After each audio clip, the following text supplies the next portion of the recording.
حضرت حذیفہ بن اسید انصاری رضی اللہ تعالی عنہ فرماتے ہیں کہ حضور تشریف لائے اور ہم کسی امر میں بات کر رہے تھے، تو حضور علیہ السلام نے ارشاد فرمایا کہ تم کس چیز کا تذکرہ کر رہے ہو؟ تو ہم نے عرض کی حضور ہم قیامت کے بارے میں ذکر کر رہے ہیں۔ تو حضور علیہ السلام نے ارشاد فرمایا کہ قیامت اتنی دیر تک قائم نہیں ہوگی جب تک یہ نشانیاں پوری نہ ہو لیں۔ ان میں سے ایک حضور نے دھوئیں کا ذکر فرمایا، دوسرا دجال کا تذکرہ کیا، تیسرا دابۃ الارض یعنی یاجوج اور ماجوج کا تذکرہ کیا کہ وہ نکلیں گے، اس طرح سورج کا مغرب سے نکلنا اس کا ذکر کیا، حضرت عیسیٰ علیہ السلام کے نزول کا ذکر کیا۔ اسی طرح حضور علیہ السلام نے زمین کا 3 جگہوں سے بیٹھ جانے کا ذکر کیا، ایک مشرق میں، ایک مغرب میں اور ایک جزیرہ عرب میں، زمین دھنس جائے گی نیچے، اس کا ذکر کیا۔ اور یمن کی جانب سے ایک آگ نکلے گی جو لوگوں کو دھکیل کر کے شام کے میدان میں لے آئے گی، اس کا تذکرہ کیا۔ فرمایا جب تک یہ نشانیاں پوری نہیں ہو جاتی اتنی دیر تک قیامت قائم نہیں ہوگی۔ تو یہ قیامت کے آنے سے قبل جو ہیں وہ نشانیاں ہیں جو ظاہر ہوں گی۔ اس کے علاوہ قیامت آنے سے کچھ اس سے بھی پہلے نشانیوں کا ظہور ہوگا، جس کا ذکر حضور نبی رحمت صلی اللہ علیہ وسلم نے ارشاد فرمایا۔ حدیث جبریل اس پہ بہت معروف ہے، جس کو حضرت عمر بن خطاب رضی اللہ تعالیٰ عنہ روایت کرتے ہیں۔ آقا کریم علیہ السلام کی خدمت میں کہتے ہیں ہم حاضر تھے کہ ایک شخص آیا کہ جس کے سیاہ کالے بال تھے اور سفید رنگ کا اس نے لباس پہنا ہوا تھا، اہل مدینہ سے وہ تھا نہیں، اور اس کے چہرے پر، لباس پر، بشرے پر آثار سفر بھی ظاہر نہیں تھے۔ اگر مقامی ہوتا تو ہم جانتے ہوتے، اور اگر باہر سے آیا ہوتا تو اس کے چہرے پر، لباس پر جو ہے وہ سفر کے آثار ہوتے۔ اس زمانے میں اس طرح کے سفر تو نہیں تھے آسانی اور سہولت والے، تو جو بھی سفر کر کے دور سے آتا تو اس کا چہرہ بتاتا یہ مسافر ہے۔ تو کہا مسافر لگتا نہیں تھا اور اہل مدینہ سے تھا نہیں۔ ہم پریشان تھے کہ یہ کون ہے، لیکن وہ آیا اور حضور علیہ السلام کی خدمت میں اپنے زانو بچھا کر کے بیٹھ گیا۔ فَأَسْنَدَ رُكْبَتَيْهِ إِلَىٰ رُكْبَتَيْهِ، اپنے دونوں گھٹنے اس نے حضور علیہ السلام کے گھٹنوں سے جوڑے اور حضور کی خدمت میں یوں ادب سے بیٹھ گیا۔ پھر اس نے حضور علیہ السلام سے اسلام کے بارے میں پوچھا، حضور علیہ السلام نے جواب دیا۔ پھر اس نے کہا بالکل آپ نے سچ فرمایا ہے۔ ہم حیران ہوئے، خود ہی سوال کرتا ہے، خود ہی تصدیق کرتا ہے۔ پھر اس نے حضور سے ایمان کے بارے میں پوچھا، حضور نے کچھ ارشاد فرمایا ایمان یہ ہے، تو اس نے کہا بالکل صدقتا، آپ نے سچ کہا ہے۔ تو ہم پھر حیران ہوئے کہ خود ہی یہ سوال پوچھ رہا ہے اور خود ہی اس کی تائید کر رہا ہے۔ پھر اس نے احسان کے بارے میں پوچھا، تو حضور علیہ السلام نے اس کو جواب دیا کہ احسان یہ ہے کہ اللہ کی عبادت اس طرح کرے کہ تو اسے دیکھ رہا ہے، اور اگر یہ کیفیت نہیں ہے تو کم از کم یہ کیفیت پیدا کر لے کہ وہ تجھے دیکھ رہا ہے۔ اس نے کہا آپ نے سچ کہا۔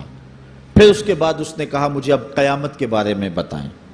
حضور علیہ السلام نے فرمایا جو ہے وہ مسئول سائل سے عالم نہیں ہے۔ تو اس نے کہا اچھا پھر مجھے قیامت کی کچھ نشانیاں بیان فرما دیں۔ تو حضور علیہ السلام نے اس شخص کو جو نشانیاں بیان فرمائیں وہ یہ تھی کہ لونڈی اپنی مالکہ کو جنم دے گی، بکریاں چرانے والے، اونٹ چرانے والے، ننگے پاؤں والے اور ننگے بدن والے تم دیکھو گے کہ عمارتیں بنانے میں ایک دوسرے سے آگے بڑھنے کی کوشش کریں گے۔ بہرحال تھوڑی دیر تک وہ حضور کی خدمت میں بیٹھا رہا۔ اس کے بعد جب چلا گیا تو تھوڑی دیر گزری تو حضور نے فرمایا عمر جانتے ہو یہ شخص کون تھا؟ عرض کی اللہ و رسولہ عالم، اللہ اور اس کا رسول جانتا ہے۔ فرمایا یہ جبریل امین تھا جو تمہیں تمہارا دین سکھانے کے لیے آیا تھا۔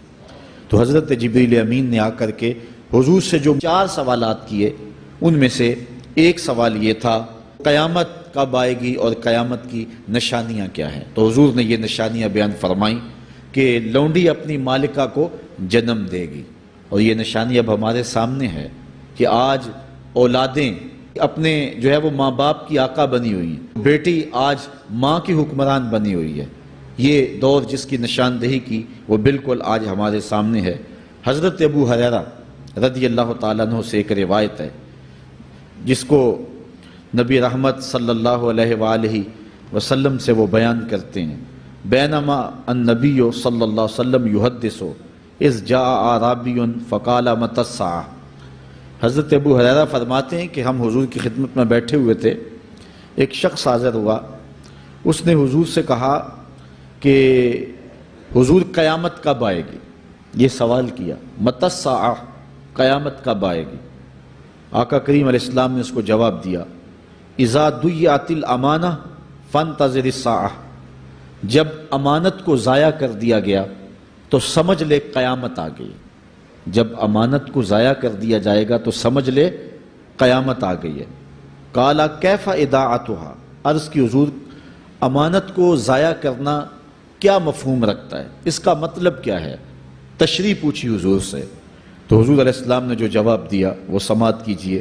قال اذا وسد الامر الى غیر اہلہ فانتظر الساعہ، فرمایا جب معاملات نااہل لوگوں کے سپرد کر دیے جائیں تو سمجھ لے کہ قیامت آ گئی۔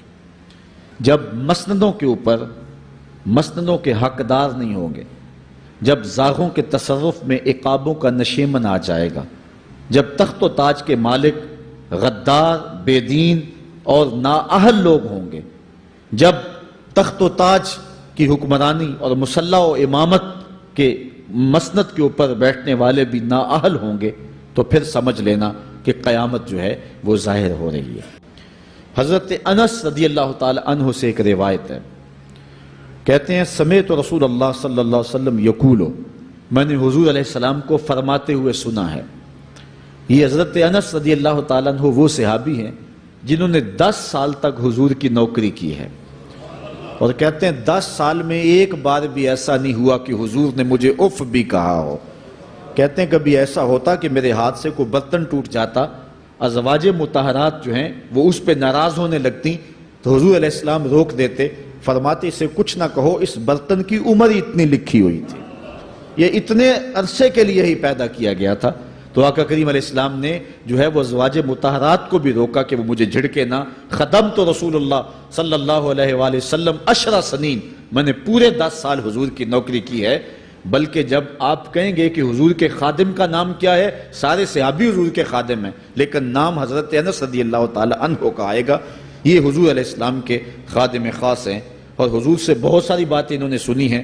تو ان باتوں میں سے ایک بات کہتے ہیں سمعت رسول اللہ صلی اللہ علیہ وسلم یقول، میں نے رسول کریم صلی اللہ علیہ وسلم کو کہتے ہوئے سنا، ان من اشراط الساعۃ ان یرفع العلم، قیامت کی نشانیوں میں سے ایک نشانی یہ ہے کہ علم اٹھا لیا جائے گا، جہالت پھیل جائے گی، علم اٹھا لیا جائے گا۔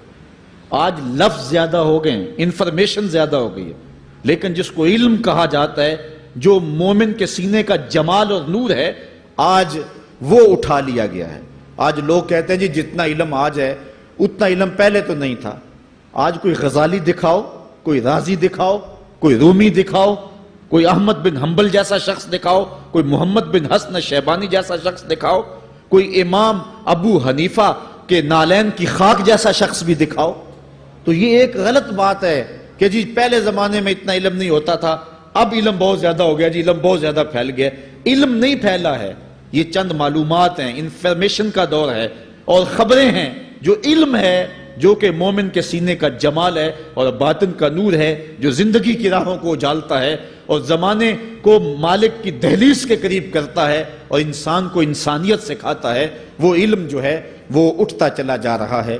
اور حضور سے پوچھا گیا کہ حضور علم سینوں سے اچک لیا جائے گا، سینوں سے کھینچ لیا جائے گا؟ فرمایا نہیں، علماء اٹھا لیے جائیں گے۔ جب علماء فوت ہو جائیں گے تو ان کی جگہ اس درجے کے لوگ نہیں آئیں گے، پھر زوال پذیر سلسلے ہوتے چلے جائیں گے، علم اٹھا لیا جائے گا۔ جب سینے علم سے خالی ہو جائیں گے تو پھر قیامت آ جائے گی۔ اس لیے حضور علیہ السلام کا فرمان ہے، کائنات کی ہر شے علماء کی زندگی کی دعائیں مانگتی ہے، حتی الحیتان فی البحر، یہاں تک کہ سمندروں اور دریاؤں کے اندر مچھلیاں بھی علماء کی زندگی کی دعائیں مانگتی ہیں۔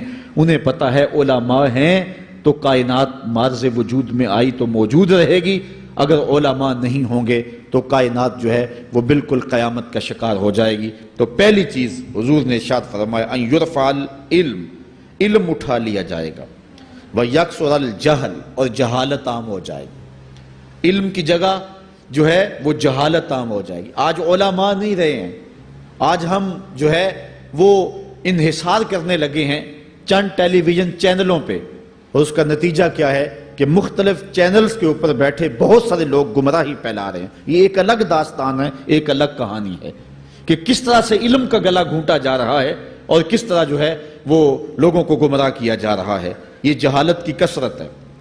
اور تیسری بات جو حضور نے ارشاد فرمائی، وَيَكْسُرَ الزِّنَا، زنا عام ہو جائے گا۔